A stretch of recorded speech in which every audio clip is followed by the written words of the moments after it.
المغربي في فيفري الفارط. ما عطيناش زوز.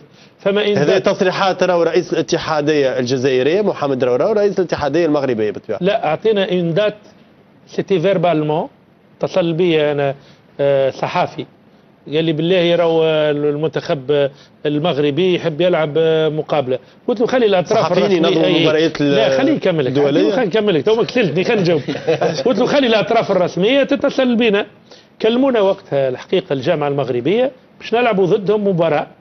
او ميم طون كلمونا الجامعه الجزائريه باش يلعبوا ضدنا مباراه. خلينا الاطار الفني هو اللي يختار خاطر توا زوز بلدان اشقاء واخوتنا ودونك ما نجمناش احنا راهو لا جاوبنا لا الاول ولا الثاني راهو.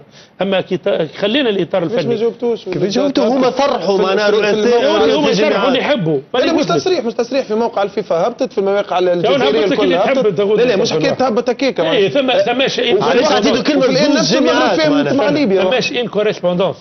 فماش ان كوريسبوندونس. كان ثم كوريسبوندونس التعامل مع الجامعات راه مش كان باللي كوريسبوندونس. لا انا حضرت في ندوه صحفيه وقت قام بها الناطق الرسمي للجامعه سي محمد هادي الفوتشيلي وقال راهي نهار 9 فيفري القادم فما ماتش اميكال باش يصير بين المنتخب التونسي والمنتخب الجزائري. الناطق الرسمي للجامعه وعندنا صور كانت تحب من هون اللي والله ما كناش فاهمين. احنا طلب منا في اخر لحظه من طرف الجامعه الجزائريه باش المقابله هذه تنتقل لباريس اذا كان امكن. خلينا عاد نفهموكم انتم ما عطيتونيش في الاول اعطينا احنا الامكانيه للاطار الفني باش يختار. الاطار الفني اختار المغرب لانه انا ذاك في 9 فيفري فما دي فما شويه مشاكل في العاصمه الجزائريه وكذا.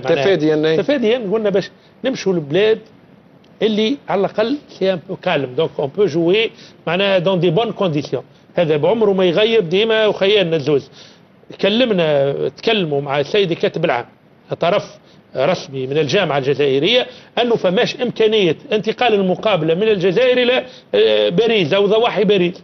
احنا شفنا كيفاش نولوا نمشوا نلعبوا ويلزمنا ناخذوا لافال الساعه نتاع السلطه الفرنسيه خاطر فير جوي ان ماتش تايكو لا الجيري لا تونيزي في باريس تخاف لا قدر الله.